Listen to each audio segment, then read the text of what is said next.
이번 조정은 매수의 기회라고 저는 여전히 보고 있고요. 멀티플에 대한 조정은 우려스럽겠지만 저는 그것보다는 기업 이익에 초점을 맞추고 있다.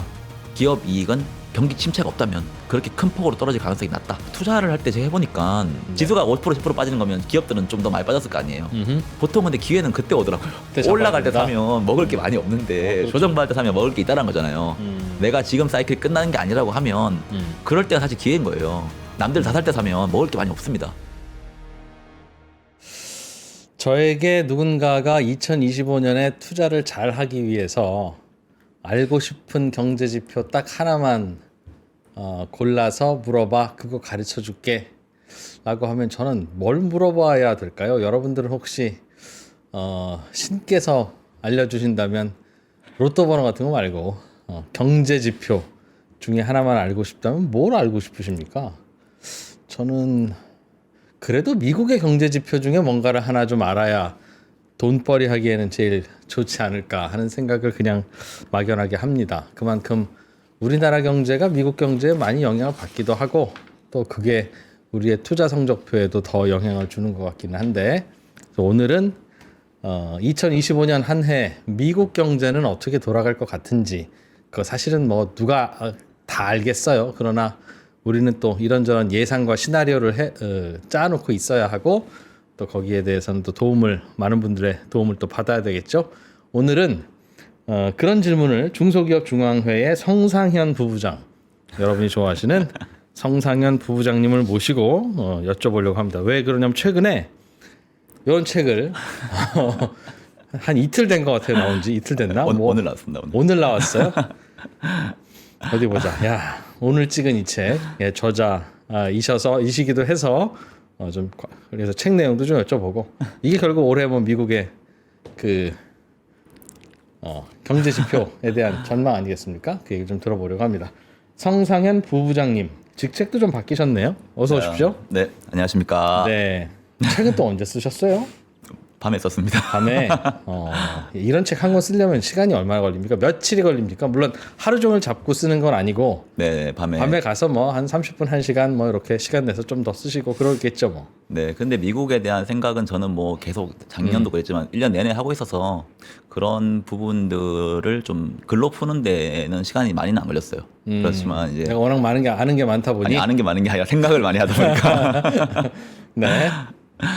네, 그래서 이번에 이렇게 내게 됐고요. 뭐 책 내용도 뭐 책 내용이지만 제가 하여튼 올해 미국 경제를 사실 지금 사람들이 지금 엄청 많이 헷갈리시는 것 같아요. 그러니까 헷갈린다라는 게 뭐 저도 향후 미래는 모르겠지만 지금이 고점이냐 아니면 더 올라갈 수 있느냐, 사실 이게 제일 궁금한 거잖아요. 그렇죠. 네, 그렇죠. 그러면 더 올라갈 수 있다라고 하면 지금과 같이 이렇게 좀 조정을 받는 시기는 매수의 기회가 사야 되는 되는 거고, 거고. 이게 꼭지였다고 하면 사실 지금이라도 예, 팔아야죠. 그거를 저는 많이 고민을 하고 있고 그렇게 해서 과거에는 어땠을까 뭐 또 분석을 하겠지만 앞으로 그러면 과거와 똑같은 사이클로 갈지 아니면 진짜 다른 방향으로 갈 수 있을지에 대해서 오늘 좀 말씀을 좀 드리려고 하고 있습니다. 예. 그런데 미국은 그 경제 지표가 그럼 좋게 잘 나오냐, 경기 좋으냐, 나쁘냐에 따라서 좋으면 주가가 오르고 나쁘면 주가가 내리냐 하면 그것도 아니었잖아요. 그것도 아니죠. 예. 이게 bad is good이고 뭐 good is bad인 그런 때도 있잖아요.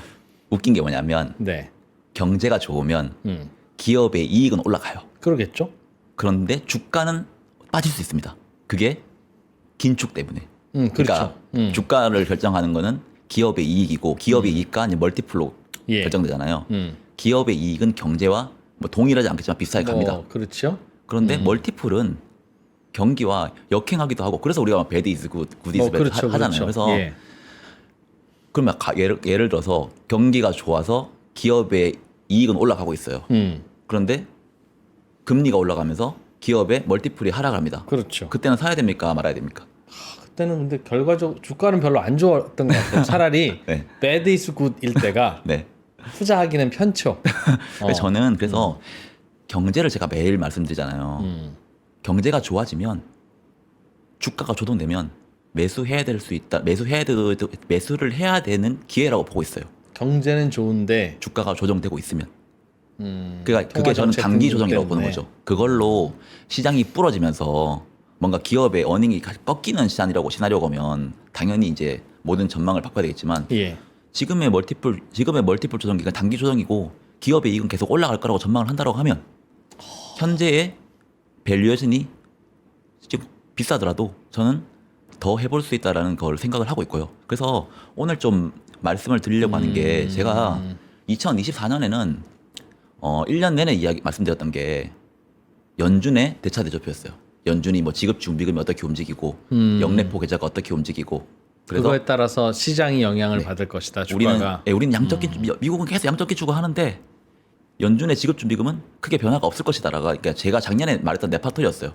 왜? 그거 이유는 영래포에서 자금을 끌어와서 그거를 지급 준비금이라고 하는 계좌로 이렇게 스위칭을 해주는 방식으로 미국 재무부는 계속 대응을 했기 때문에. 그런데 올해는 예. 그 영래포라고 하는 게 이제 거의 끝났어요. 얼마 안 남았습니다. 잔고가 얼마 안 남았습니다. 시중에 여유 자금 모여 있는 곳에 여유 자금이 별로 없다. 네. 그리고 저는 올해부터는 연준의 대차 대조표보다 미국 정부가 어떤 식으로 규제 완화를 하는지와 은행들은 어떤 식으로 신용 창출을 해나가는지가 훨씬 중요하다고 보고 있습니다. 그러니까 유동성이라는 게 너무 많거든요. 연준의 대차 대조표도 유동성입니다. 하나의 유동성입니다. 은행의 신용 창출도 하나의 유동성입니다. 대출을 사람들이 얼마나 많이 받아가느냐 그거 네. 신용 그거에 창출. 우리가 보건통화, 광의통화 이렇게 움직이잖아요. 예. 저는 2025년부터는 광의통화의 움직임이 매우 중요하다라고. 대출로 인한 통화 창출. 네. 그게 대출로 인한 통화량 창출이 2024년에는 어땠어요? 그럼? 없었습니다. 그러니까 2024년 하반기부터 조금씩 이제 올라오기 시작했고 대출을 작년에는 미국 사람들이 안 받아갔다고요? 대출을 안 받았다라기보다 통화량 자체가 우리가 광의통화량은 어차피 그려보면 바로 나오거든요. 2024년 상반기까지는 광의통화량이 그 YOY 기준 있잖아요. 그 전년 대비 예. 수치가 계속 떨어지다가 사실상 작년 하반기 연준의 기준금리 인하 시장이랑 좀 맞물려서 그때부터 대출이 조금씩 풀리기 시작했다는 거예요. 그런데 뭐 어찌됐건 간에 그거는 이제 지금까지는 저는 미미했다고 보고 있고요. 예. 앞으로는 광의통화가 어떻게 움직이느냐가 미국의 성장이 계속 가느냐 아니면 여기서 미국의 성장이 멈추느냐 결정된다고 보고 있습니다. 성장이라고 하면 경제 지표로서 GDP로서 네. 기업 실적으로서 네, 어차피 GDP라고 하는 게 자체가 간단하게 설명을 하면 통화량이 얼마나 풀렸고 네. 그 화폐가 얼마나 빠르게 돌고 있는 통화 속도 이 둘의 곱으로 미국의 명목 성장률은 결정됩니다. 그렇죠. 결국은 예. 통화량이 많이 안 풀려 있어도 돈이 빠르게 돌거나 아니면 돈이 빠르게 안 돌아도 통화량을 그냥 대폭 그냥 풀어버리면 미국의 명목 GDP는 올라간다는 거죠. 저는 그래서 지금까지는 이 통화량 확장에 의해서 미국 성장률이 올라가지 않았지만 최근 2023년, 2024년 까지는. 그럼 미국 성장률은 뭐가 올린 거예요? 통화 속도. 통화 속도가 올렸다. 예. 그래서 제가 이따가 그래프도 다 보여드리겠습니다. 그러니까 여기저기 투자도 열심히 하고 정부가 돈도 많이 쓰고 뭐 빨아들여서 돈 쓰고 하다 보니 소비가 엄청나게 강했습니다. 그 미국은? 소비의 주체가 저는 제가 방송 나왔을 때마다 말씀을 드리는데 소비의 원동력이 뭐였냐고 하면 고금리 이자였어요. 그러니까 사람들 주머니가 그걸로 인해 두둑해졌다. 네. 예. 국채를 사갖고 MMF의 가입이 역대급으로 지금 들어와 있습니다. 그게 다 투자로 잡혀 있지만 어찌됐건 간에 거기서 나오는 배당금은 결국은 사람들이 소비를 할 수 있는 돈으로 다시 들어온다는 거거든요. 그 고금리 MMF 자금이 주는 배당금 때문에 소비가 끊기지 않았다. 그런데 원래 고금리는 항상 시장을 망가뜨렸잖아요. 예. 그거는 비용단에서 대출이 많았을 때 그런 상황이 일어나는데 이번에는 미국 정부를 제외하면 기업과 개인은 비용단에 그렇게 대출을 많이 일으키지도 않았고 대부분 고정금리로 장기 고정금리로 다 마킹을 해놨다. 특히 부동산 대출 같은 경우는. 네. 모기지는. 그래서 비용단이 금리도 올라가지도 않았고. 그래서 고금리가 오히려 미국의 긴축이 아니라 미국의 경기를 살리는 방식이었다. 저는 그렇게 봅니다. 물론 양극화는 심해져요. 그런데 MF의 가입자 그리고 지금 미국의 소비 여력, 소비 주체들 지금 전부 다 상위 1%에서 상위 40%가 다 소진하고 있습니다. 예금 많은 사람들이니까 이자 많이 받는다는 그 사람들이 미국 소비가 GDP에 차지하는 비중이 70% 되잖아요. 70%. 그러니까 하여튼 미국 소비를 상위 40%가 거의 80%를 하고 있었다는 거예요. 그러니까 이게 양극화는 심해지지만 이 사람들은 소비를 부진시킬 정도의 캐파가 안 됐다는 거죠. 그래서 지금 시장을 좀 우리가 어디 가게 갔는데 사람이 너무 없고 야 지금 내가 알던 저기 사람은 지금 죽어난다. 그렇게 보일 수 있어요. 그래서 미국 경기 침체를 볼 수 있어요. 근데 예. 지금 여기 가서 보면 그렇게 보일 수 있고 또 여기 고급 레스토랑 가면 자리가 없어서 예약을 못하는 수준이에요. 그 정도로 지금 양극화는 심한 상황입니다. 예. 그런데 여기에서 지금 계속 소비는 크게 일어나고 있기 때문에 미국의 소비는 지금 뜨거운 상황이에요. 그래서 2024년이 미국 경기 좋았던 게 그 덕분이었고 그게 이제 통화 속도를 일으켰고 화폐 유동 속도, 속도를 일으켰고 네. 통화량 자체는 통화량은 사실 거의 바닥에 있었어요. 안 올라가고 있었어요. 근데 저는 2025년부터는 이 통화량이 풀리면서 미국 성장률이 또다시 올라갈 거다라고 보고 있습니다. 일단 재무부가 돈 푸는 거는 안 해요. 이제 그러면 예를 들면 재무부 국채 발행 뭐- 하겠죠. 하는데 그동안 미국 성장에 재무부가 정부의 지출이 영향이 컸다고 하면 저는 정부 지출은 작년보다는 줄어들 가능성이 있다. 하지만 민간 투자 이쪽은 작년보다 훨씬 더 알겠습니다. 늘어날 거라고 보고 있습니다. 유동성은 작년에는 이른바 그 어디에 모여 있는 돈 뭐라고 하셨죠? 연준의 대차대조표, 네. 지급준비금, 영래포. 뭐 영래포 네. 이런 곳에 몰려 있던 돈들을 뭐 넣었다 뺐다 하면서 시중에 유동성을 공급했는데 그거를 스톱하는 이유는 네. 그게 다 떨어져서 그래요? 네. 그러면 그건 다 떨어졌는데 올해는 그럼 무슨 돈으로 세상을 돌려라고 하는 질문에 대해서 대출이 늘어나서 네. 통화량이 늘어날 거야.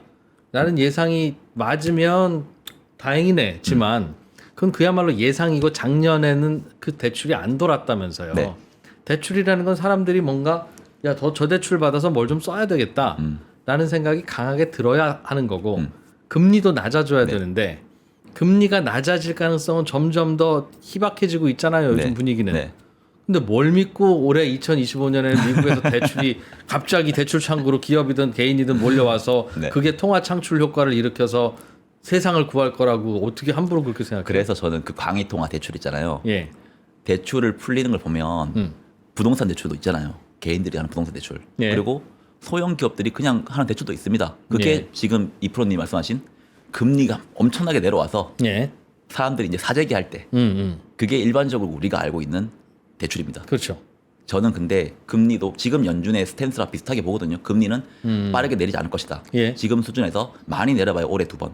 예. 한 번 뭐 그렇게 정도로 보고 보시는군요. 있어요. 예. 그러면 누가 대출할 수 있겠습니까? 지금 저는 2025년 대출의 확장의 주요 주체는 미국의 대기업이라 보고 있고요.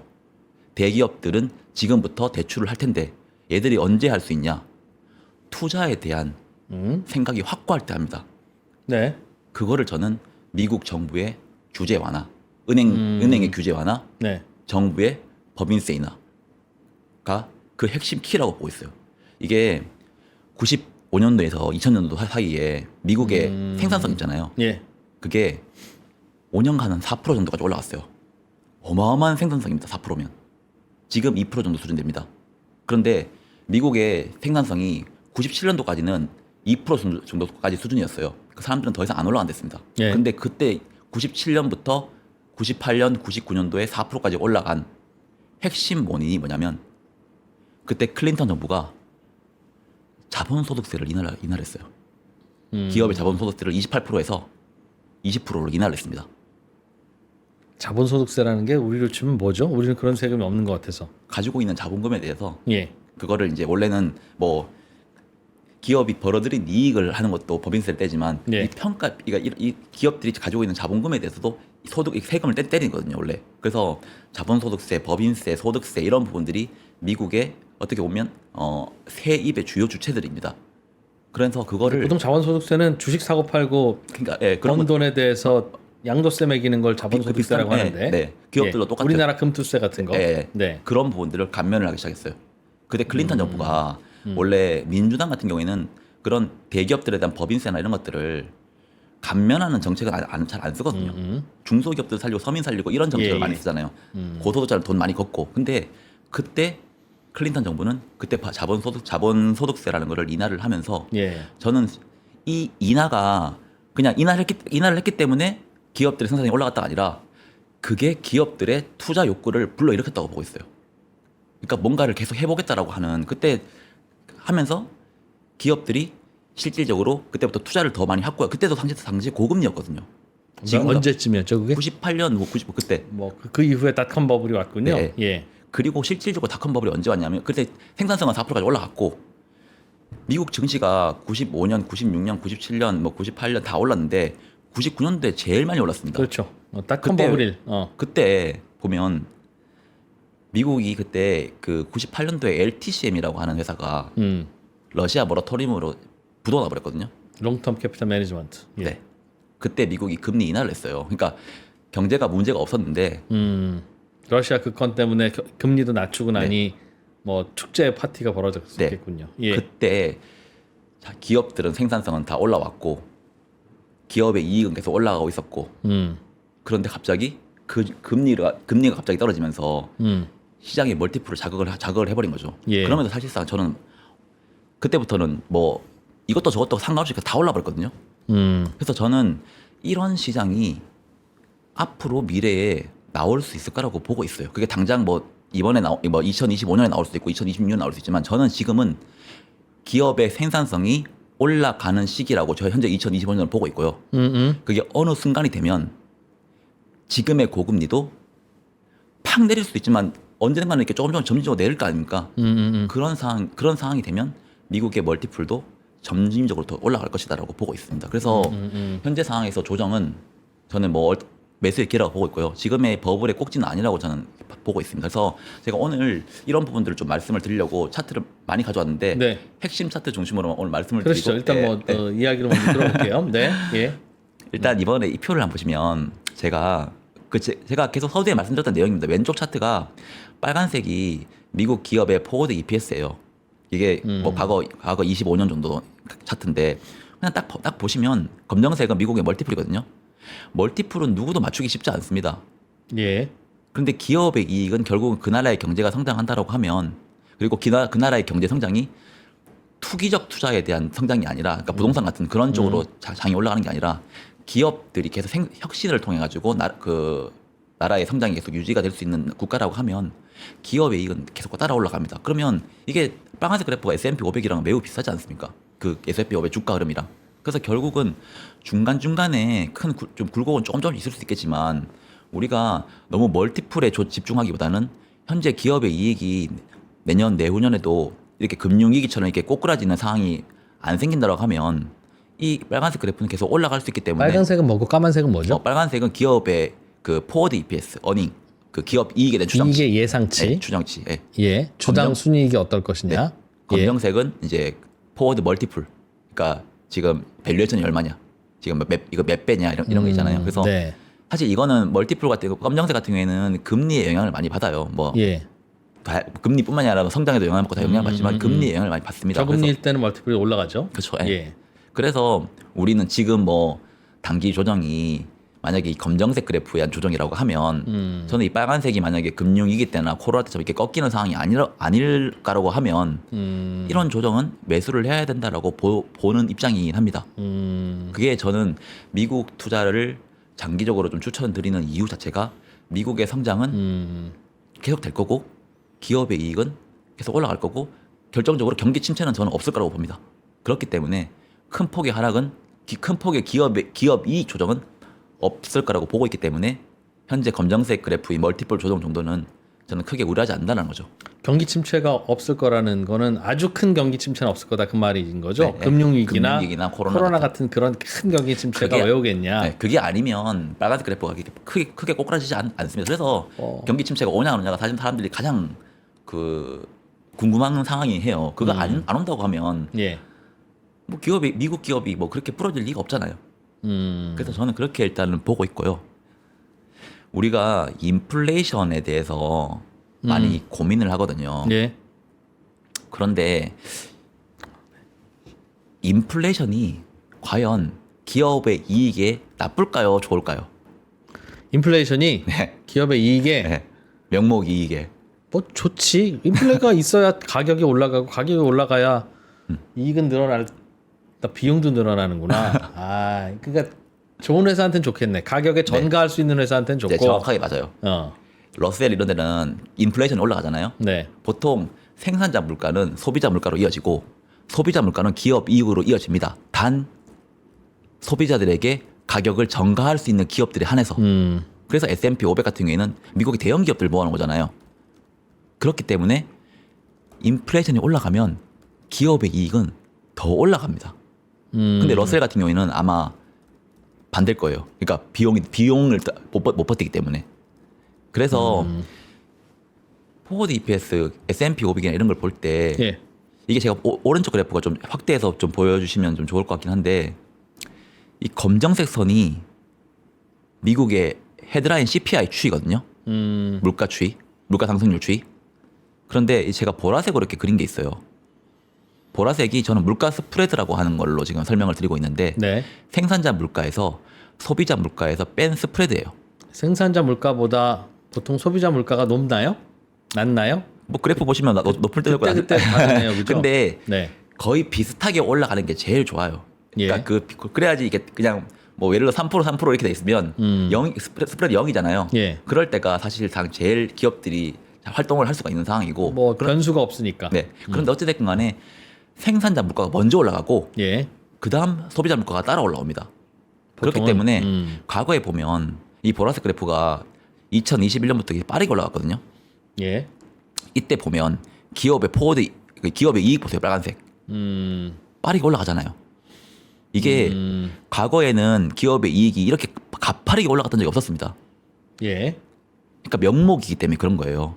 전가할 수 있는 금액이 원래 1,000원 하던 게 3,000원이 되면 명목이익은 더 올라갈 거 아니에요. 예. 그렇기 때문에 기업이 또 그리고 한 번 올라간 물가는 잘 안 빠지는 거 아시죠? 물가 상승률은 둔화되지만 가격이 올라가면 내리지는 않죠. 네. 그렇기 때문에 기업의 이익은 이렇게 물가가 한번 올라가면 확 올라가기 때문에 이게 결국은 나중에는 다 소비자들에게 전가되기 때문에 S&P 500에 사실 우리가 보고 있는 그 수치 있잖아요. 뭐 5천이냐, 네, 6천이냐, 네, 7천이냐. 예. 그것도 계속 그렇게 올라가는 겁니다. 지금은 보라색 그 물가 스프레드를 보고 우리가 판단하고 있는 거예요? 아니면 검정색 저는 그냥 둘 다 CPI 둘 다 보고 있는데 일단은 만 보는 거예요. 보라색 그래프가 올라가면 빨간색 그래프 이익도 올라간다. 대신 이게 기업의 이익이 올라가면 기업의 주가도 좋아야 되잖아요. 그런데 기업의 이익은 좋아져도 주가는 어느 순간에 조정받습니다. 그게 물가 상승률이 너무 올라가면. 그러니까 이게 기업의 이익은 올라가는데 예. 물가 상승률이 너무 올라가면 금리가 올라갈 거 아닙니까? 그렇기도 예. 그렇기 때문에 멀티플에 의해서 주가는 조정될 수 있다는 거죠. 근데 저거 멀티플이 아니라 포워드 EPS인데. 네, 그래서 이거는 제가 EPS를 보여드리려고 가져온 거고 다음 장 한번 보시면 이게 70년도와 지금의 빨간색은 제가 똑같은 그 미국의 생산자 물가와 소비자 물가의 추이 뺀 스프레드 추이 이거는 77년 이거는 이제 72년부터 85년까지 물가가 그때 가장 그 우려스러웠던 그때 시기였고요. 이거는 이번 사이클입니다. 그런데 이 보라색 그래프는 S&P 500의 추이입니다. 그냥 S&P 500은 뭐 멀티플에도 영향을 받고 뭐 주가 기업이 이익에도 주가를 받고 하잖아요. 네. 그런데 빨간색 그래프가 엄청나게 올라가면 기업의 이익은 이때도 올라갔거든요. 예. 근데 주가는 박살났잖아요. 금리가 너무 빠르게 올라가니까. 그리고 이게 떨어질 때 주가는 날아가기 시작합니다. 주가는 올라가기 시작합니다. 물가가 떨어지면 네. 네. 그러다가 이제 이게 뭐 어느 정도 수준 밴드에서 움직인다라고 하면 주가는 사실 멀티플에 대한 영향보다는 멀티플에 큰 영향을 안 받기 때문에 기업의 영향을 받기 때문에 이게 올라갑니다. 네. 제가 지금 보는 시장의 시나리오는 빨간색 그래프 한번 올라갔잖아요. 그때 주가 조정 받았죠. 내려왔을 때 주가 또 올랐죠.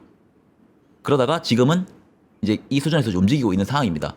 예. 여기서 만약에 과거처럼 이렇게 빠르게 올라가는 상황이 아니라고 하면 저는 이제 기업의 이익에 어느 순간부터는 주식시장은 또 포커싱을 할 거고 그러면 이 과거 이건 10년대 그래프고 이거는 뭐 지금 최근에 1, 2년 그래프거든요. 그러면 이 사이클이 올 수 있다라는 겁니다.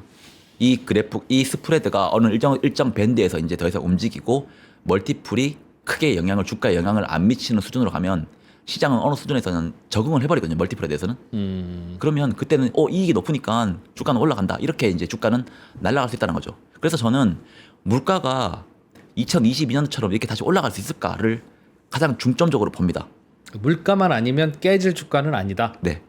왜냐하면 지금 물가는 기업의 이익이 현재까지는 버텼고 앞으로 물가가 다시 뭐 엄청나게 올라가면서 또 금리의 상승이 있다라고 하면 그때는 또 멀티플로 큰 조정이 있을 수 있지만 그게 아니라고 하면 이 정도 금리 수준에 어느 정도 적응이 끝난다고 하면 또다시 기업의 이익에 초점을 맞출 거고 기업의 이익은 저는 계속 올라갈 수 있다고 보는 거죠. 그게 뭐 감세도 있고 뭐 대출 확정도 있다고 보고 있어요. 대기업들은 계속 투자 캐펙스를 늘릴 거다. AI 쪽으로. 그래서 물가에 대한 추정이 제일 중요하거든요. 결국은 물가는 올라갈까요? 안 올라갈까요? 물가. 네. 물가. 지금 대부분 제일 많이 우려하고 있잖아요. 근데 저는 물가가 2022년 수준으로 올라가야지 그런 멀티플에 대한 큰 조정이 있지. 지금 상황에서 조금씩 움직이는 물가 있잖아요. 뭐 지금 2%대 중후반인데 그게 내년에 뭐 3% 정도 수준에서 움직인다라고 하면 저는 시장은 그 어느 순간에 적응한다라고 보고 있어요.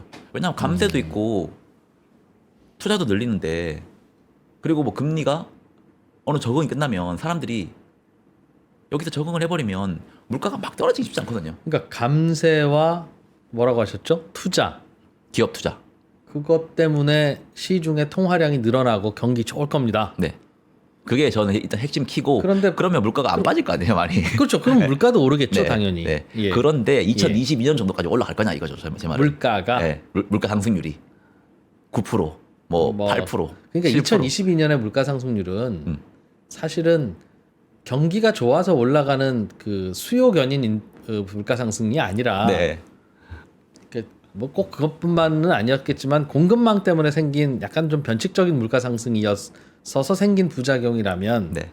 앞으로도 뭐 어디 뭐 코로나가 또 터지거나 뭐가 막히거나 그렇지 않으면 네. 그냥 수요 견인으로 생긴 인플레이션 정도는 받아내고 가는 게 일반적이고 정상 아닙니까? 그 얘기하는 거죠.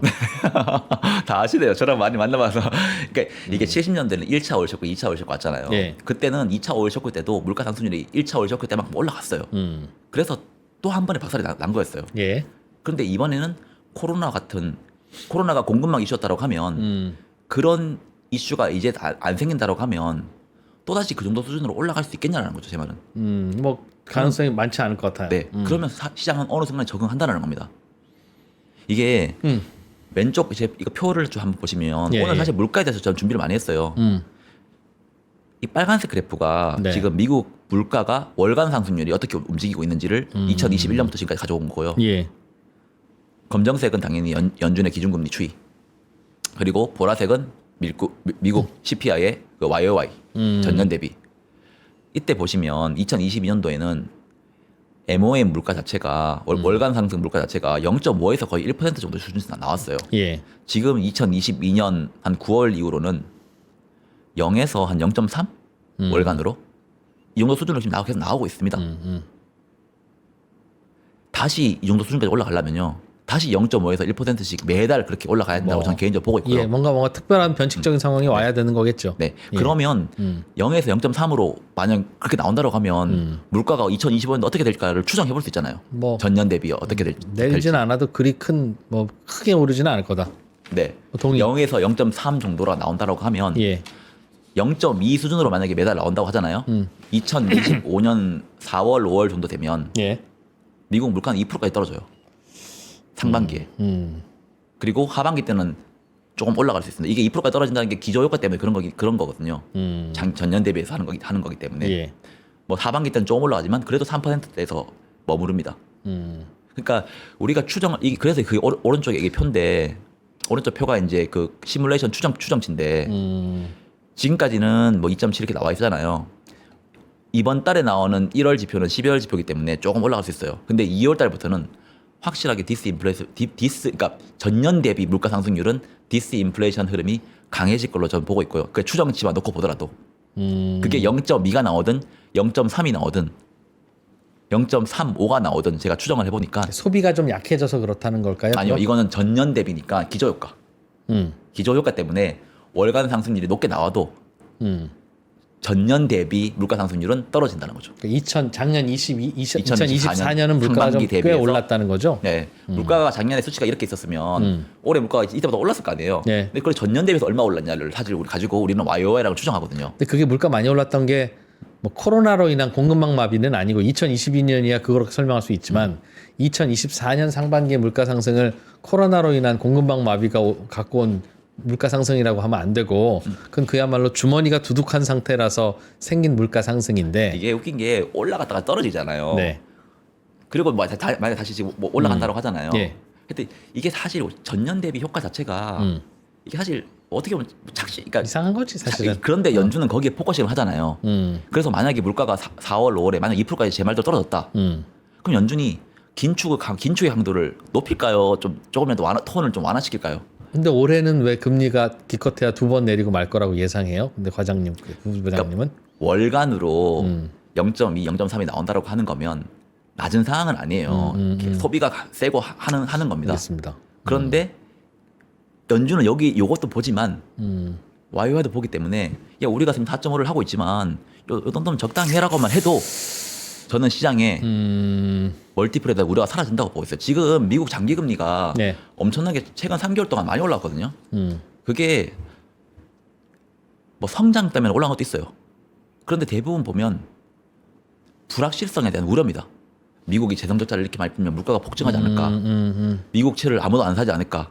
그래서 미국 금리를 결정하는 미국채 10년물 금리를 결정한 요인을 이렇게 브렉다운 해보면 예. 성장, 기대 인플레, 불확실성으로 나눌 수 있거든요. 근데 이 불확실성 때문에 많이 올라갔습니다. 예. 이게 완화될 수 있다는 거죠.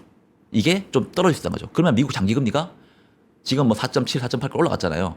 이게 뭐 크게 3% 이렇게 안 떨어지겠지만 다시 뭐 4.5 아래로 떨어지고 4.3, 4.2 이런 식으로만 움직인다고 하면 사람들은 시장에 대한 그러니까 주식시장 투자자들은 멀티플에 대한 긴축 우려가 사라진다는 거죠. 그럼 주가는 기업 이익은 올라와 있을 거 아니에요. 멀티플은 만약에 그러니까 금리는 좀 떨어질 거 아니에요. 그러면 주가는 다시 우상향을 할 수 있다는 겁니다. 지금의 조정은 사람들이 너무 우려스러운 게 많은 거예요. 아직 트럼프 시작도 안 했는데 그 트레이드 자체가 너무 빨리 돌고 있다는 거죠. 저는 올해 월간 물가 상승률은 크게 왜냐하면 저는 경기에 좋다 보니까 예. 크게 안 떨어진다고 보고 있어요. 예. 근데 전년 대비는 떨어질 수 있다고 보는 겁니다. 그래서 연준의 긴축은 연준의 지금 긴축 강도 있잖아요. 지금 막 긴축 그 스피커들 네. 그런 것들이 톤 다운이 될 수 있고 그 톤 다운만 돼도 미국 장기채는 덜 우려할 거다. 그러면 사람들도 장기 금리가 더 안 올라가겠네 이런 생각만 해도 금리는 상단을 어느 정도 그 확보를 할 수 있는 거고 그러면 더 빠질 수 있는 거고 그러면 주식시장은 또다시 이거에 대해서 호재로 받아들일 수 있다는 거죠. 알겠습니다. 그게 올해 저는 시나리오 분명히 생길 수 있는 내러티브라고 보거든요. 2023년 8월에서 10월까지 미국 장기채 금리가 5%까지 갔었습니다. 그때 미국 주식시장이 조정폭이 한 10% 정도 됐던 것 같아요. S&P 500이. 근데 금리가 떨어지면서 그거를 엄청나게 빠르게 다 되돌렸습니다. 결국은 금리에 대한 우려지 네. 미국 기업이 부도가 나고 뭔가 경기가 침체가 오고에 대한 우려가 아니라고 하면 이런 멀티플에 대한 상승은 엄청 빠르게 일어날 수 있다는 거죠. 그거 가장 큰 변수가 물가일 것이다. 물가가 실제로 낮게 나오면서 사람들이 그게 관건이네요. 네. 2024년 상반기에는 물가가 YOY로 어느 정도 나왔었어요? 그때도 디스인플레이션 구조가 계속 떨어지고 있었죠. 물가 코로나 네. 이후로 계속 네. 떨어지고 있었죠. 네. 떨어지고 있었지만 그때 수치 대비해서 올해 수치가 그래 얼마큼 올랐냐라고 네. 해보니까 예. 크게 안 올랐다는 거죠. 왜냐하면 이게 지금 수치를 작년 하반기랑 비교해버리면 네. 더 크게 나오겠죠. 그건 YOY가 아니지만 그러니까 큰 높이에서 떨어지고 있는 상황이었고 물가 상승률 자체가 근데 전년 대비 해보니까 그때 수치 대비해서 지금 수치가 그렇게 많이 안 오른다는 거지. 그래서 YOY는 저는 사실 착실하고 보지만 연준이 거기에 포커싱을 하고 있기 때문에 연준의 완화는 어느 순간에 또 나올 수 있다라고 생각을 하고 있고요. 예. 그러면 대기업들은 투자를 하는데 주저하지 않을 것이다. 그리고 정부는 규제를 완화를 막 해주잖아요. 그거는 정부가 기업들한테 야, 너 규제 완화해 주니까 투자해라고 하는 압박입니다. 무언의 압박. 은행 규제를 완화를 해주잖아요. 야, 은행 너 국채 사라고 하는 무언의 압박입니다. 너희 자율성을 해라 이게 아니에요. 사라고 하니까 열어주는 거고 네. 안 사라고 할 때는 안 열어주고 더 강화하겠죠. 그래서 미국 은행들의 규제 법안도 보면 코로나 때 열었거든요. SLR 규제라고 하는 규제를 완화시켰거든요. 그러다가 코로나가 어느 정도 잠재워지니까 다시 은행 규제를 다시 강화시켰어요. 그게 지금까지 오고 있는 겁니다. 네. 함부로 대출해주지 말라는. 그러니까 뭐 국채를 사거나 뭐 대출을 해주거나 하려고 하면 니네 자본금을 이빨이 채워. 예. 그렇게 했기 때문에 긴축을 잘 유도시켰다고 보고 있어요. 그런데 만약에 2025년 들어와서 그 규제를 완화해준다? 그럼 국채 사라는 거 아니겠어요? 대출해주라는 거 아니겠어요? 은행한테? 그리고 야 기업들 니네 법인세 내가 인하시켜줄게. 투자를 하라고 하는 거 아니겠어요? 그리고 AI에 대한 투자는 정부도 미국 기업도 돈이 된다라는 걸 확신을 하고 있고요. 그렇기 때문에 돈뿐만이 아니라 패권을 유지할 수 있다는 걸 확신하고 있기 때문에 정부는 AI에 대해서 규제 완화 그리고 AI의 산업을 확장시키려고 하는 의지는 확고하다고 보고 있고 저는 보고 있고요. 기업들도 이거를 계속 해야 된다라고 생각을 합니다. 그래서 4.5%에 누가 대출할까? 닷컴 버블 때도 마이크로소프트는 대출을 그때 당시에 매출액 대비해서 자본 지출을 엄청나게 많이 했습니다. 그러니까 그렇게 고금리인데도 불구하고 그런 상위권 M7 뭐 이런 회사들이 네. 자금이 필요하면 대출을 받아요? 아니면 회사채를 발행해요? 뭐 둘 다 하죠. 근데 주로 네. 뭐 둘 다 하겠죠. 근데 그건 자금 조달 왜냐하면 그게 금리를 가지고 하는 거기 때문에 네. 또 대출을 할 때가 더 유리한 점이 있을 수도 있고 회사채를 조달할 때 있을 수도 있거든요. 근데 지금 제가 아까 서두에 말씀드렸는데 지금 부채가 엄청 많은 거 있잖아요. 미국에서 가계, 가계, 기업, 정부를 봤을 때 가계와 기업은 지금 대출을 거의 일으키지 않았습니다. 그리고 사실 대기업들은 잉여 현금 자체도 엄청나게 많은 상황이에요. 예. 그렇기 때문에 투자에 대해서 뭐 주저하지 않고 계속 할 거라 보고 있고요. 뭐 은행 대출을 하든 회사채를 찍든 이거는 확장된다고 하면 얘네들이 그걸 찍어서 뭘 하겠다는 거거든요. 2024년에 만약 안 했다면 안 한 이유가 달라지는 건 뭐가 있을까요? 자꾸 확인해보고 싶어서 드린 질문입니다. 그러니까 뭐 그대로 가면 좋긴 하는데 네. 일단 작년에는 왜안 했을까요? 은행들이 대출을 못하게 지금 규제를 하고 있고요. 안 해줘요? 자본금을 채우라고 하고 그래서 그리고 그 규제가 내년 2025년은 사라집니까? 전 사라질 거라 보고 있어요. 그걸로 국채에 대해서 상단을 그러니까 국채 수요에 대한 우려를 잠식시킬 거라 보고 있고요. 아, 은행들한테 그 돈으로 대출도 해주고 네. 국채도 사라. 사도록 그 규제가 풀릴 것이다. 네. 또 트럼프의 정책 자체가 은행 규제 완화가 있어요. 금융권 이야. 규제 완화. 네. 물론 이런 것들이 인플레이션을 자극하면 어쩔까 그거잖아요. 근데 저는 확실한 거는 대기업들에 투자를 해서 대기업들이 대출을 해가지고 그거를 투자를 이어지고 그게 생산성 혁신으로 움직인다라고 하면 인플레이션에 대한 우려는 잠재워질 걸로 봅니다. 97년도에 미국 기업의 생산성이 2%였고 98년, 99년도에 4%까지 올라갔습니다. 지금 생산성이 2%예요. 저는 4%까지 올라갈 수 있다고 봅니다. 생산성 증가율이 네. 그게 지금 이게 더 올라갈 수 있을까? 야 AI가 되겠어? 이렇게 하는 사람도 있거든요. 예. 닷컴 버블 똑같았어요. 되겠어였어 전부 다. 근데 되잖아요 뭔가. 그러면 사람들은 인플레이션에 대한 우려가 확 사라져요. 그게 근데 주가는 이미 그 전에 다 반영을 했을 거라고 보고 있습니다. 그래서 저는 시장을 앞으로 관점을 어떻게 보냐. 야 생산성이 혁신이 될 거고 미국 기업은 부러지지 않을 거고 예. 이 멀티플은 지금 미국 금리 때문에 우려스럽지만 이거를 만약에 은행이라는 수요를 확보해주고 하면서 그리고 실제로 인플레이션 수치가 자체가 우리가 생각한 만큼 안 올라간다고 하면 우리가 지금 했던 우려들은 다 우려가 아니었던 거잖아요. 그렇게 생각을 하느냐 아니면 야 인플레이션 지금 다시 또 2022년까지 올라갈 거고 금리는 뭐 6, 7%도 올라갈 거고 미국은 그것 때문에 경기 침체가 올 거다. 어떻게 보냐에 따라서 시장에 대한 대응이 완벽히 달라집니다. 그런데 미국 정부는 저는 AI의 진심이라 보고 있고 AI의 진심인 국가는 절대 성장을 멈추면 안 됩니다. 미국 지금 가장 큰 문제가 GDP 대비해서 정부 부채 비율이 높다는 거거든요. 정부 부채 비율이 높다고 하는 거면 미국의 GDP가 올라간다고 하면 부채 비율은 낮아집니다. 네. 저는 그 방식으로 미국은 해결을 해나갈 건데 이게 지금 금리에 대한 압박이 너무 심하니까 변동성이 계속 생기는 거예요. 그런 것 같아요. 네, 그게 아니었다고 하면 실질로 지금 날아갔을 거예요, 완전. 그러니까 금리가 자꾸 안 내려오는 이유는 부채를 자꾸 푸니까 제가 정부 부채가 계속 높은데도 불구하고 트럼프는 왠지 안 줄일 것 같고 세금 더 깎아준다고 하고. 네. 근데 세금을 깎아서 만약에 미국 GDP가 올라간다고 하면 이거 완전 메커니즘 달라지는 거잖아요. 세금을 풀어서 세수가 덜 들어오니까 정부 부채가 더 늘어날 거다라고 생각하는 사람들은 안 좋게 올라가지만 예. 그 세수를 깎아서 기업들이 투자로 이어지고 그 투자로 이어진 게 납세로 이어지면 생산성 향상으로 이어지고 하면 세금을 더 많이 나중에는 더 들어오겠죠. 그게 25년이 될 수 있을까요, 벌써? 2025년에는 그건 안 되겠지만 네. 이 흐름이 조금 계속 만약에 생산성이 지금 2%인데 2.5% 3%로 만약에 올라가는 흐름이 올해 나온다? 그러면 이 우려가 저는 많이 사라질 걸로 보고 있습니다. 과도하게. 그거를 제가 2025년에 보는 거고 보통 이런 게 언제 나오는다고 하면 투자가 어마어마하게 들어갈 때 나옵니다. 그 투자에 대한 확신은 지금 중소기업 못해요. 지금 모기지 금리 보시면 부동산 대출 못합니다. 예. 저는 그쪽으로 돈이 안 풀릴 거라 보고 있고요. 그게 미국 정부가 바라는 걸 수도 있고요. 예.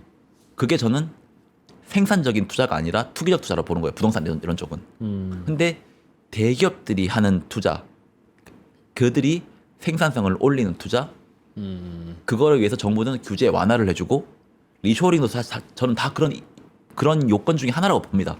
미국 기업들이 수직 기여를 할 수 있도록 만들어주는. 그게 24년에 투자도 꽤 많이 됐는데 2024년부터 됐고 그게 점점 늘어날 거라고 봅니다. 그리고 기업들의 이익이 기업들 주가가 언제 제일 많이 날아가는 줄 아세요? 지금은 매출액은 요만큼인데 투자를 이만큼 하면 야 그 정부도 기업 똑같거든요. 야 너 투자 너무 많이 하는 거 아니냐. 근데 이게 결국은 실적으로 이어지고 생산성으로 이어지잖아요. 그럼 매출액이 올라갈 거 아니에요. 그러면 기업의 밸류에이션 부담은 또 사라집니다. 그게 엔비디아가 그걸 해결했고요. 그런 식으로. 엔비디아를 제외한 나머지 이제 빅테크들은 아직까지 그게 해결이 안 된 상황이에요. 매출액 대비 매출액보다 기업 자본적 지출이 예. 아직까지는 좀 압박이 있는 상황입니다. 그럼에도 불구하고 하고 있습니다. 뭐 마이크로소프트도 최근에 발표했잖아요. 2025년도 AI 쪽으로 전년보다 더 많이 하겠다. 더 많이 투자하겠다. 그런 것들이 다 하나하나 일목이라고 보고 있고요. 더 많이 투자하겠다고 했는데 뭐라고 했는지 아세요? 미국에 더 많이 투자하겠다. 그러니까 미국에서 더 많이 투자하겠다. 그게 저는 지금까지 미국은 세계주의자였거든요. 애국주의자로 지금 기업들이 바뀌고 있다고 봅니다. 네. 그게 정부도 기업도 미국 국민들도 그 방향으로 가고 있기 때문에 지금 과거의 미국을 이번에 사이클 미국은 그냥 단순 대입하는 것도 저 사실 좀 안 맞다고 보고 있어요. 투자를 여기서 더 할 것이다. 미국에다가. 네. 그게 본격적으로. 네. 일단 그래서 전 물가에 대해서는 사실 이렇게 좀 보고 있고 아까 전에 제가 그 말씀 드렸잖아요. 화폐 유통 속도가 미국의 GDP를 올렸고 예. 앞으로는 광의 통화에 의한 량이 올릴 것이다. 그게 이 오른쪽 그래프입니다. 지금 이 표를 좀 보시면 미국의 성장을 왼쪽 같은 경우에는 이게 블룸버그에서는 보통 이제 그 보면 아이비들이 추정하는 게 나오거든요. 이게 보시면 소비, 정부 지출, 민간 투자가 미국 GDP에서 미치는 영향입니다. 앞으로 미래가 어떻게 될지. 2025년도 보시면 이 빨간색 민간 투자 있잖아요. 예. 이쪽이 계속 올라가는 걸로 추정이 돼 있습니다. 저도 이렇게 보고 있고요. 또 그리고 소비는 크게 안 끊긴다고 보고 있습니다. 왜냐하면 MLF는 여전히 고금리니까. 오른쪽 표를 보시면 2023년, 2024년은 이 파란색 선이 쫙 올라오잖아요. 뭐죠 저게? 파란색이? 이거 화폐 유통 속도. 빨간색은 본원 통화 대비해서 광의 통화가 얼마큼 풀려 있는지에 대한 통화 승수. 그 통화 승수는 미미하게 조금은 올라갔어요. 빨간색 그래프도 보면 0에서 좀 올라갔습니다. 예. 근데 그렇지만 2020년 전이랑 비교했을 때는 워낙에 낮은 상황이잖아요. 근데 화폐 유통 속도는 코로나 때 확 꺾였다가 꾸준히 올라왔습니다. 특히나 2023년부터 금리가 좀 어느 정도 기준금리가 많이 올라왔을 때부터는 더 빠르게 올라왔습니다. 고금리가 미국 개인들을 망친 게 아니라 소비를 더 할 수 있도록 만들어줬다는 거죠. 2023년, 2024년은 이 화폐 유통 속도가 GDP를 이끌었고 그 통화량 곱하기 통화 속도잖아요. 통화 속도가 GDP를 이끌었고 2025년부터는 이 빨간색 그래프가 유의미하게 올라온다고 보고 있어요. 그게 저는 핵심 키라고 보고 있고요. 그렇다고 해서 이 파란색 그래프가 다시 꺾이지 않을 것 같아요. 이게 꺾이려면 금리를 많이 떨어뜨려야 됩니다. 그러면 할 게 배당이 나오는 게 없잖아. 근데 물론 금리가 많이 내려가면 이 빨간색 그래프가 더 빠르게 올라가겠죠. 그래서 그게 저는 미국이 지금 딱 이 수준으로 조절을 해서 하려고 하는 게 얼토당토하는 애들은 대출 하지 마 이거거든요. 야 너 부동산 해서 하지 마. 왜냐면 그거는 인플레 일으키잖아. 그거는 우리 생산성이 안 나오잖아. 지금은 할 수 있는 놈만 해. 2025년 핵심 키는 그거라고 봅니다. 그리고 생산성이 어느 정도 올라온다? 그러면 물가는 어느 정도 떨어질 거고. 그러면 그 자연스럽게 기준금리를 내리면서 뭐 중소형 기업이든 부동산이든 이쪽으로 다시 풀릴 수 있도록 하겠죠. 근데 2025년은 그건 아니라고 보고 있고요. 2025년은 이 빨간색 그래프가 올라오는 게 대기업 중심으로 투자가 될 거고, 이거 결국은 통화 승수가 올라가는 거는 통화량이 많이 풀린다는 건데, 이 풀린 통화량 때문에 인플레이션을 자극하지 않을 것이다. 자극하지는 않을 것이다. 크게 자극하지 않을 것이다. 어느 정도는 올라가겠지만 우리가 2022년도에 경험했던, 그리고 70년도에 경험했던 그런 하이퍼 인플레이션 그런 것들은 오지 않을 것이다. 대신 2022년은 그 이른바 코로나 수당 네, 정부가 지갑에 꽂아둔 그것 때문에 많이 오른 거라고 보세요? 그게 그러니 그게 됐고, 재현되지 아니 그게 됐고, 그 개인한테 꼽아줬잖아요. 그러니까 그런 쪽으로 꼽아주면 인플레이션이 온다니까. 근데 개인한테 꼽아주고 공급망은 막혀버렸잖아요. 그러니까 마스크가 막 3,000원짜리가 막 그렇게 팔리는 거예요. 예. 자동차도 중고차가 그냥 막 높게 팔리는 겁니다. 당시에는 개인한테 돈을 꼽아줬고 예. 물건은 없고 들어오는 물건이 없으니까. 그런 일이 다시 오지는 않을 텐데. 개인한테 꼽아줬어도 물건이 엄청나게 많았잖아요. 저는 9.1%까지 안 올라갔다 봅니다. 그러니까 두 개가 양방으로 다 막혀버렸어요. 그때는. 그런데 지금은 대기업들에게 대출하라고 하고 그게 얼토당토하는 걸 가격을 막 올리는 방식은 아니거든요. 시중에서는 성 부부장님과 좀 다른 견해를 갖고 있는 분들도 계실 저 텐데. 같은 견해는 거의 저가 단독인 것 같고요. 예. 왜냐하면 뭐 제가 이렇게 말을 하면 미쳤냐는 소리 많이 들어요. 왜냐하면 다른 분들과 어떤 데이터를 해석하는 거에서 다른 거예요? 지금 저는 성창현 일단 부부장님은? 고금리가 미국의 소비를 견인했다고 보는 것 자체가 그렇게 보는 사람이 없습니다. 그러니까 미국은 기준금리를 올렸지만 네. 소비가 더 잘 됐다. 저는 그게 고금리 때문이라고 봅니다. 그럼 고금리로 인해서 뭐 경기가 결국 고금리를 참다가 꺾인다는 거는 말이 안 되는 얘기다. 네. 그게 이 표 한번 좀 말씀드릴까요? 오른쪽 표 있잖아요. 네. 미국 가계가 가지고 있는 현금성 자산, 그리고 미국 기업이 가지고 있는 현금성 자산입니다. 네. 이렇게 올라와 있잖아요. 이거 지금 어디에 넣어놨겠어요?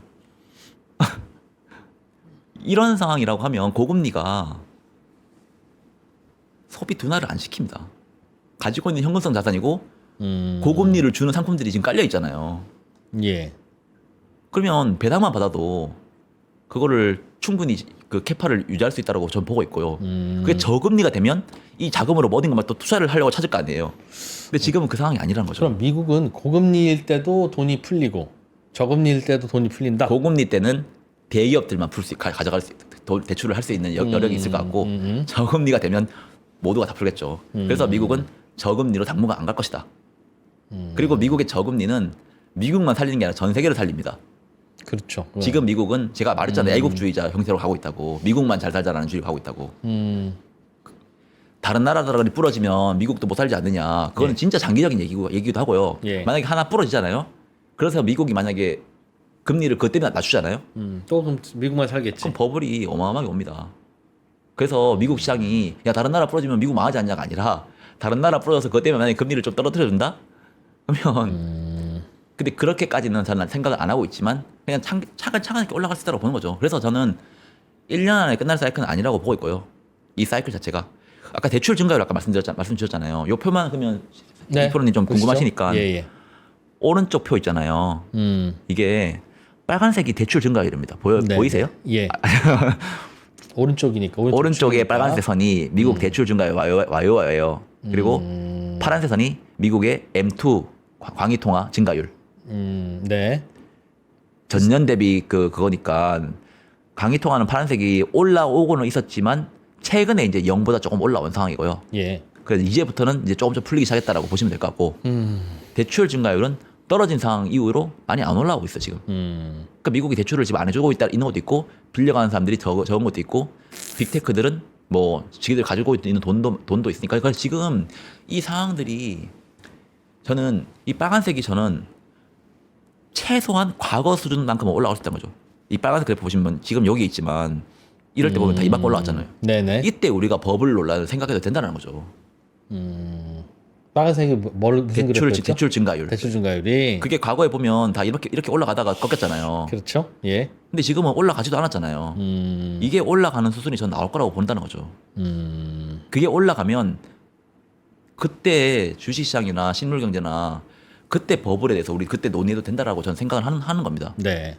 저기 저 최근에까지 12정도까지 올라갔던 요 봉우리는 왜 올라갔었던 거죠, 그럼? 요거? 빨간색이? 아닙니다. 그 왼쪽에. 이거요? 그렇죠. 이게 그러니까 2021년도에 올라간 거잖아요. 그러니까 코로나 때문에 2022년도 긴축을 하기 전까지 네. 대출 증가율이 쭉 올라가다가 2022년부터 연준이 긴축을 했잖아요. 그때부터 이제 확 꺾었던 거죠. 아, 그때는 금리가 낮았으니까. 금리를 막 올린다고 하고 사람들이 이제 그 우려스러우니까 대출을 더 이상 안 해간다는 거죠. 네. 가지고 있는 현금은 많았었지만 그러니까 현금으로 그냥 올라가는 고금리에다가 박아 놓는 걸로 했다는 거죠. 이때 만약에 하여튼 그래서 저는 지금의 이 대출 증가율은 여전히 낮은 상황이고 2025년도에 핵심 키는 이쪽이라고 저는 보고 있어요. 예. 그럼 대출을 은행이 해줄 돈이 있냐? 왼쪽이 그거예요. 은행이 지금 들어오고 있는 예금 추이. 네. 은행 예금은 지금 계속 들어오고 있어요. 뭐 그거야 뭐 돈 없어서 은행이 대출 못 해주지는 않으니까 그 언제도. 그러니까 해주려고 하면 해줄 수 있다는 거죠. 결국 기업이 대출을 받으러 뛰어가냐의 문제인데. 그래서 저는 그리고 사람들이 막 디폴트 얘기 많이 하시거든요. 근데 이 왼쪽 표가 보면 미국 중소형 은행과 미국 대형 은행의 연체율이에요. 이 파란색이 미국 대형 은행 연체율 추이. 중소형 은행 올라온 연체율이 과거 금융위기 때보다 높습니다. 근데 중소형 은행은 중소형 은행일 뿐이에요. 망하면 대형 은행이 인수하는 방식으로 하고 있습니다. 그래서 지금 중소형 은행 쪽으로도 예금이 더 들어오고 있어요. 예. 이런 상황인데도 대형 은행은 연체율이 매우 낮은 상황입니다. 그래서 지금 현재 은행들은 매우 신용 관리를 잘 하고 있다. 그래서 대출을 해줄 건데 사실 대기업들 빅테크들은 대출 해줘서 사실 은행들이 뭐 그걸로 연체율이 올라간다 생각 안 할 거 아니에요. 그러니까 은행의 여력도 있고 은행은 신용 관리 잘 하고 있고 지금 기업들은 그동안 대출을 많이 안 했고 정부는 그동안 자기들이 지출을 많이 했지만 이제는 자기들이 막 이렇게 지출하는 방식보다 은행을 통해서 성장률을 올릴 계획을 하고 있다. 그래서 저는 바톤이 정부는 그동안 직접적으로 저 경기를 부양했다고 하면 민간이 부양할 수 있도록 규제에 맞는 방식으로 갈 거다. 그러니까 그동안 저는 그래서 정부와 연준이 예. 2023년, 2024년은 시장의 유동성을 이끌어왔다 보고 있는데 2025년부터는 정부와 시중은행이 유동성을 이끌어갈 거라고 보고 있습니다. 새로운 유동성이죠. 그러니까 근데 새로운 유동성이라고 하기도 그런 게 우리가 일반적으로 알고 있는 유동성입니다. 이게 광의통화가 원래 그렇죠. 네. 원래 경제학을 배우는 사람들은 광의통화가 원래 유동성이라고 보잖아요. 통화량이 원래 그 대출에 의해서 늘어나죠. 네, 대차 대조표 뭐 연준의 대차 대조표 이걸 유동성이라고 배운 적은 없었거든요. 그거는 뭐 작년에 제가 떠들었다고 그냥 그걸로. 알겠습니다. 그러면 이거는 미국 정부가 은행들에 대한 규제를 완화하는 뉴스가 먼저 나와야 되겠네요. 네, 그렇죠? 네, 그 뉴스가 나올 거라는 이제 믿음을 갖고 계신 거고 우리는 나온다면 그게 그 신호로 알아듣고 네. 미국의 그래서 지금 안 나오니까 조정받고 있는 거라고 보고 있고요. 금리 압박. 예. 그게 나오면 또 다시 올라가겠죠. 근데 2023년 10월까지 미국 장기채가 2023년도 10월 달에 5% 찍었을 때 미국 S&P 500 그때 다 끝났다고 했습니다.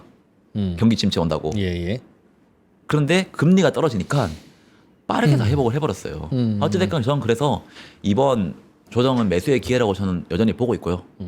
멀티풀에 대한 조정은 크게 우려스럽겠지만 저는 그것보다는 기업 이익에 초점을 맞추고 있다. 기업 이익은 경기 침체가 없다면 그렇게 큰 폭으로 떨어질 가능성이 낮다. 그러면 큰 변동성이 아니라고 하는 거죠. 그리고 투자를 할 때 제가 해보니까 10% 정도, 5%에서 10% 빠지면 진짜 무섭거든요. 5%에서 10% 정도 빠지면 주가가 지수가 네. 지수가 5% 10% 빠지는 거면 기업들은 좀 더 많이 빠졌을 거 아니에요. 보통 근데 기회는 그때 오더라고요. 물론이죠. 그게 장기적으로 상승 트렌드라고 하면 그때 올라갈 때 사면 먹을 게 많이 없는데 그렇죠. 조정받을 때 사면 먹을 게 있다는 거잖아요. 내가 지금 사이클이 끝나는 게 아니라고 하면 그럴 때가 사실 기회인 거예요. 남들 다 살 때 사면 먹을 게 많이 없습니다. 기업들이 투자를 하면 이제 대기업들이 투자를 한다는 거고 미국의 대기업은 지금은 S&P 500에 그 인공지능 투자하는 친구들이잖아요. S&P 500이랑 나스닥 100에 다 있죠. 네. 그죠? 네. 그 이른바 10손가락 안에 들어가는 심지어는 결국은 5손가락 아닌 투자는 원래 구글, MS, 애플, 뭐 테슬라 이런 데서는 하니까 인공지능에 대해서. 근데 그게 조금씩 확대되고 있죠. 지금 뭐 작은 곳들도 하기 시작했다. 너무 작은데 S&P 500에 있으면 거의 다 큰 건데 예. 빅7에서 조금씩은 더 가고 있죠. 그러니까 AI 관련된 사업들 하는 기업들. 25년에 대출이 늘어난다면 제 질문은 M5나 빅7은 작년에도 풀로 했어요. 그쵸, 예. 엔비디아가 안 주니까 못 사는 거지. 더 이상은 할 수 없을 만큼 했는데 예. 올해 더 할 리는 없잖아요. 줄이지 않는다고 하는 견해라면 오케이. 많은 분들이 심지어는 돈 안 되니까 줄일 거야라는 예상도 합니다만 아니야, 오케이. 그럼 뭐 그들은 그만큼을 한다면 어디 다른 데서 더 해줘야 되는데 그들 말고 인공지능 투자나 로봇 투자나 그런 데를 더 할 만한 곳들이 S&P 500에서는 누가 탈까요? 제가 뭐 기업은 제가 말씀드리 그런데 어찌됐건 간에 빅세븐 있잖아요. 예. 지금 매출액 대비해서 자본적 지출을 7% 하고 있어요. 이상씩. 그런데 저는 이 정도 수준은 계속 할 거라 보고 있어요. 네, 뭐 원래 평균적으로 2, 3%밖에 안 해요. 그리고 7%는 언제 하냐면 기준금리가 떨어져야지 보통 그때 합니다. 예. 근데 지금은 높은데도 불구하고 하고 있고요. 그 수준이 작년에 기준금리 더 높았잖아요. 예. 그때도 했다라고 하면 올해도 그 수준은 계속 유지할 거라 보고 있고요. 그렇게 투자를 하는 기업들이 미국 AI, IT 쪽에서 계속해서 그 기업들은 확장될 건데 결국은 우리가 최근에 기업들이 막 올라가는 거 보면 AI에 대한 밸류체인 나오잖아요. 이게 뭐 생성형 AI에서 시작된 게 예. 어떻게 확대될 것이다라는 거, 그 계단식에 대한 앞으로 미래가 어떻게 될 것인지에 대한 예. 그런 기업들이 하나씩 나오는데 저기 먼 미래에 있는 것들은 갑자기 생기지 않을 것 같고 그 계단에 있는 기업들이 투자는 계속 늘려나갈 걸로 보고 있어요. 그래서 그런 것들을 찾아보면 사실상 근데 저는 사실 지수를 놓고 말씀을 많이 드리잖아요. S&P 500은 그래서 괜찮다고 하는 거죠. 그 S&P 500에 있는 기업들은 그 기업들을 합쳐놓은 기업의 이익이나 투자를 놓고 예. 보더라도 예. 그 투자는 계속 지속될 거라고 보는 거죠. 이익은 지속될 수 있죠. 네, 이거 그래 표 한 번만 보시면 네, 네. 이게 S&P 500의 IT 기업들이 투자를 얼마만큼을 했느냐를 가지고 온 거거든요. 예. 노란색 그래프가 투자를 얼마만큼 했는 거예요. 노란색 이거 많이 했잖아요. 예. 그런데 잉여 현금 흐름은 지금 더 많은 상황이고요. 그래서 이 빨간색 선이 잉여 현금 대비해서 그렇습니다. 투자는 예. 그렇게 높은 상황은 아니라는 거죠. 그래서 추가로 부채를 일으켜야 될 이유가 과연 있을까? 아, 이거는 예. 부채를 안 일으켜도 될 정도의 기업들은 안 하겠죠. 지금 대출 안 지금 하는 받겠죠. 방식으로 하고 그렇죠. 예. 부채를 일으키는 기업들도 이제 점점 늘어날 거라고 하는 거죠. 어... 모두가 다 기업 현금이 이만큼 있는 건 아닐 거 아니에요. 그렇진 않은데. 근데 이 현금이 결국은 이것도 사실 주가도 양극화거든요. 엄청나게 많은 그러니까 몇 개의 소수 기업들이 현금이 이만큼 있으니까 S&P 500이 이만큼 있다고 나오는 거예요. 예. 그런데 어찌됐건 대출 확장은 저 멀리 있는 러셀 수준까지는 전 안 갈 거라 보고 있고 S&P 500도 기업이 500개니까 예. 상위 7개만 있는 게 아닐 거 아니에요. 그런 기업들에서 나올 거라고 보고 있어요. 그러면서 대출의 광의 통화가 풀릴 거라고 보고 있습니다. 보통 기업 대출은 러셀에서 일으킵니까? 그게 미국은? 버블로 갈 때 그렇죠. 그게 닷컴 버블 때 99년도 보면 그때 다 일으켰어요. 그래서 오늘 말씀해주신 시나리오에 다 동의가 되면서 오케이. 그러면 대출이 많아져야지 이제 주가가 잘 오를 거라는 거잖아요. 대출이 많아져 주가가 오른다기보다는 결국은 광의 통화가 미국의 성장을 이끌 거고 그러니까 예. 작년에 주가가 오르고 내리고 조심해라 하는 걸 성상현 부부장님이 다 맞추셨던 그 배경에는 미국의 유동성을 미국의 연준이 정부와 연준이 정부와 연준이 고여 있는 물들을 이렇게 왔다 갔다 옮기면서 또 줬다 뺐다 하는 게 눈에 보이니까 유동성 맞춰서 투자하세요. 원래 투자는 특히 단기적으로는 유동성 보고 하는 거예요라고 하는 거에 동의하니까 네. 올해도 그럴 거라면 그 유동성은 이제는 은행들이 대출을 얼마나 늘리느냐, 기업들이 얼마나 대출을 받아 뛰어오느냐에서 달려 있을 테니까 그게 되게 중요한데 그러려면 은행들 규제는 정부가 풀어줘야 되니까 그 뉴스는 나오는 거 보고 봐야 되는 거고. 그리고 양적 긴축이 종료되는지도 보시고. 물론이죠. 네, 통화 정책도 예, 건드리는 거니까. 그것도 정책 중에 하나입니다. 문제는 대출 직접 받으러 가야 되는 와야 되는 건데 은행도 규제를 풀었으니 자 이제 대출 시작하겠습니다. 금리도 조금 낮아졌으니 네. 이제 해보세요라고 할 때 과연 미국의 어떤 기업들이 그럼 대출을 왜 받느냐 해서 인공지능 투자 많이 하잖아요. 로봇 투자 많이 하잖아요. 하는 건 잉여헌금 넘치는 애들이 하는 거니까 그거는 대출과는 무관할 것 같고 돈은 없지만 투자를 좀 해보려고 하는 업종들이 있어야 되는데 네. 그 업종들은 뭘까? 그 트럼프가 이거 해라 저거 해라 하는 그런 것들 중에서 뭐가 있을까? 보통 대출이 언제 많이 싶어서요. 일어나냐면요. 예. 경기에 대해서 낙관이 강해질 때 일어납니다. 그런데 최근까지 연준의 경기 침체 모델 있잖아요. 계속 올라갔었어요. 1년 내에 경기 침체가 올 거라고 확률 있잖아요. 네. 근데 작년 9월부터 해서 떨어지고 있습니다. 이게 저는 9월 달에 사람들이 50bp 인하했을 때 경기 침체 때문에 했느냐 예. 아니면 이게 그 단순 보험성 인하냐 왈가왈부했었거든요. 근데 저는 이번에 이제 1월 달 됐잖아요. 지금 몇 개월 지났잖아요.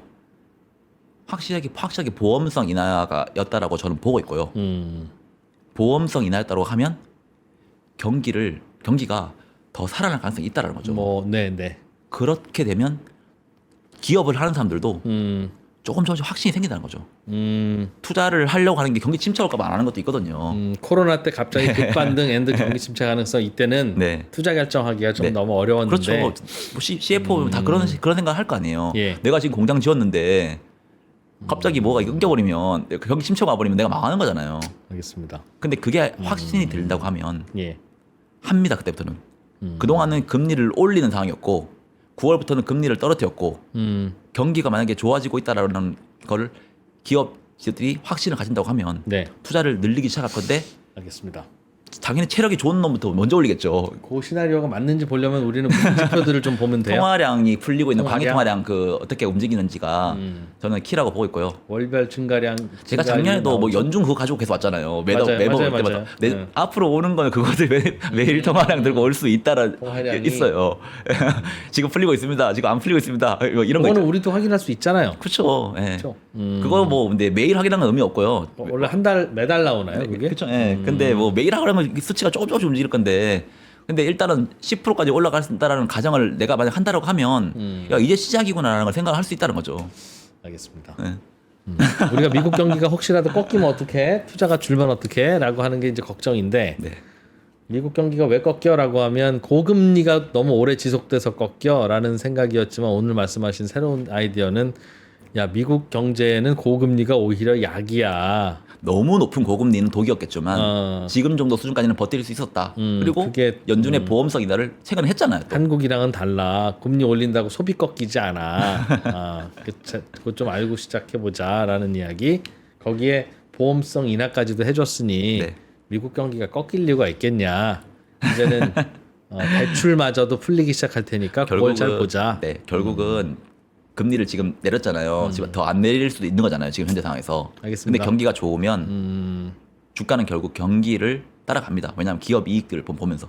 네, 그래서 저는 그렇게 지금 보고 있기 때문에 연준의 추세적인 긴축이 다시 일어나는 거 아니라고 하면 지금의 기업의 이익은 계속 유지가 될 거고 네. 경기에 대한 침체는 가능성은 낮다고 보고 있습니다. 지금 그 얘기가 요번에 쓰신 미국 투자 메가 사이클 요 안에 들어 있어요? 아니면 들어가 있기도 한데 그거는 일부분이고 네. 저는 뭐 많은 걸 넣습니다. 일단 그 역사도 많이 넣고 미국이 부채를 어떤 식으로 좀 해결을 하는 거를 과거 다른 나라들은 어떤 식으로 했는지를 그런 식으로 좀 분석을 많이 미국의 했고 경제 정책의 히스토리. 네. 어. 그런 쪽으로 전 준비를 많이 했고 네. 뭐 네, 제가 그냥 생각하고 있는 걸 많이 넣고 뭐 이게 정답은 아니죠. 사실 경제가 정답은 없잖아요. 그래서 저는 그리고 주가는 더 정답이 없잖아요. 그래서 제가 뭐 내용이 틀릴 수도 있고 맞을 수도 그렇게 있겠지만 당연히 그렇죠. 네. 그 시나리오라면 그냥 지금 요즘 사는 게 맞습니까? 아니면 뭔가 좀 그래도 딤플이 있을까요? 1월, 2월은 미국 부채 있잖아요. 리파이낸싱이라고 하거든요. 정부 부채. 예, 정부 부채. 네, 그게 올해 한 8조 달러가 리파이낸싱 있어요. 근데 1월, 2월에 40%가 있습니다. 그래서 저는 지금 뭐 트럼프 트레이드도 있겠지만 그 변동성도 같이 맞물려 있다고 보거든요. 그래서 저는 사실상 언제 올라갈까? 저는 그냥 늦어도 2월 달 물가 나오면 올라갈 것 같아요. 물가가 그리 많이 안 뛴 걸로 나올 것이다. 2월 달에 발표할 거잖아요. 2월 지금 아직 발표가? 1월이잖아요. 2월 CPI가 네, 그런데 가격이 만약에 1월 달 많이 빠져 있다? 그럼 들어가 봐도 된다는 거죠. 지금 수준에서 저는 분할 매수를 해도 된다고 보지만 네. 뭐 10%까지 빠질 수 있는 거잖아요. 그런 관점이라고 하면 계속 그냥 차근차근 사놓으면 결국 올라갈 때는 그런 부분들을 빠르게 먹을 수 있다는 거죠. 알겠습니다. 또 안 사면 올라갔을 때 산다니까요. 6천 설 원. 연휴 일주일 동안 빨간 날이라고 놀지 말고 미국 주가 잘 보고 기회를 찾아보자. 저는 네, 그렇게 보고 있고요. 정부가 대응을 할 거예요. 지금 네. 트럼프 정부 아직 시작 안 했잖아요. 그러니까 대응책이 없으니까 사람들이 더 우려스러운 거니까 우려스러워 하니까 시장이 지금 날뛰는 겁니다. 고삐 풀린 망아지처럼. 근데 정책만 몇 개 나와도 이런 것들은 빠르게 사라진다고 봐요. 말했던 은행 규제 그리고 뭐 양적 긴축 종료 예. 뭐 이런 것들이 다 유동성을 어떻게 하고 뭐 하는 방식이거든요. 하는 거죠. 예. 예. 그런 것들 하나하나가 어떤 식의 영향을 미칠지 같이 한번 지켜보면 좋을 것 같아요. 올해 내내. 네. 그렇구나. 지금 비싸다고 보시죠. 주가. 주가는 비싸 제가, 보이죠. 네, 제가 물어봐도 모든 사람이 비싸다고 합니다. 예. 저도 주가가 싸다고 말한 적 없습니다. 예. 더 올라갈 수 있을 거라고 본다는 거지. 그러나 네. 비싸도 올라갈 수 있는 게 주식이잖아요. 주식이 뭐 예전에 뭐 뭐 성장이 있으면 뭐 계속 그 합리화 시키는 거니까요. 네. 물가가 기업의 이익을 빠르게 올렸다니까요. 물가가 기업의 명목 이익을 빠르게 올렸기 때문에 멀티플에 대한 우려만 좀 사라진다고 하면 주가는 또 그걸 반영한다니까요. 그래서 그런 측면으로 저는 보고 있어요. S&P 500이 뭐 10년 뒤에 오를 거냐 내릴 거냐 물어봤을 때 사람들은 대답을 잘하거든요. 당연히 모르겠지. 올라 있겠지. 그러면 뭐 10년 동안 장기 투자를 한다라고 마음먹으면 마음 편하게 살 수 있는 거 아닌가? 근데 이제 갑자기 이걸 뭐 10% 빠질 수 있고 50% 빠질 수 있으니까 나는 그때 타이밍에 딱 들어가겠다 이거잖아요. 근데 누구도 주가에 그거를 맞추긴 쉽지 않습니다. 그래서 침체가 안 온다라고 하면 사실 분할 매수로 접근을 하고 내가 보는 시나리오가 저랑 비슷하다고 하면 저는 사실 뭐 그런 측면에서는 S&P 500이 올해도 좋을 거라고 보고 있어요. 그래서 뭔가 주식이라는 게 한번 이렇게 출렁거리는 기회가 좀 와야 사실은 그때 들어가서 사서 먹는 재미인데 주식이라는 게 레버리지를 많이 싣기가 어려우니까요. 주식은 네, 변동성 네, 때문에. 그러면 이렇게 출렁출렁 좀 해줘야 그래도 먹을 게 있는 건데. 그렇죠. 네. 근데 말씀하신 대로 뭔가 연준의 통화 정책이라는 게 코로나발 이른바 그 현대 경제학까지 경험하고 나니까 잘 실패를 잘 안 하는 거 아닌가. 오히려 그것도 있는 것 같아요. 과도한 부양, 과도한 보호는 잘 하는데 뭐 좀 틀려주고 파국이 와야 이게 예상 외가 뭔가 되는데 조금만 이러면 주사 들어가고 조금만 들어가면 영양제 맞아요. 들어가고 그러고 있어서 주사가 그래도 먹히는 게 그나마 다행인 나라입니다. 그렇긴 주사가 한데. 안 먹히는 나라는 많습니다. 그러니까 돈을 풀어도 경기가 안 살아. 주식 있는 분들이 보유자의 영역에서야 계속 올라갈 수 있지만 이게 좀 내려와줘야 또 새로운 신규 진입자도 있을 텐데 찬스가 안 오네요. 그러나 뭐 그렇다면 지금이라도 올라타서 분할 매수를 하는 게 맞지 뭘 엄청난 급락을 기다리는 게 네. 부질없는 일일 수 있다는 이야기도 들리네요. 금리가 장기 금리가 4%에서 5% 사이에서 만약에 안정된다고 하면 네. 멀티플 조정은 어느 순간에서 끝나고 기업들의 이익에 다시 투자자들은 몰입을 할 수 있을 거라고 보고 있어요. 알겠습니다. 대충 정리가 되네요. 제가 조금 이제 이해되고 정리되니까 시청자분들은 다 이해됐을 거예요.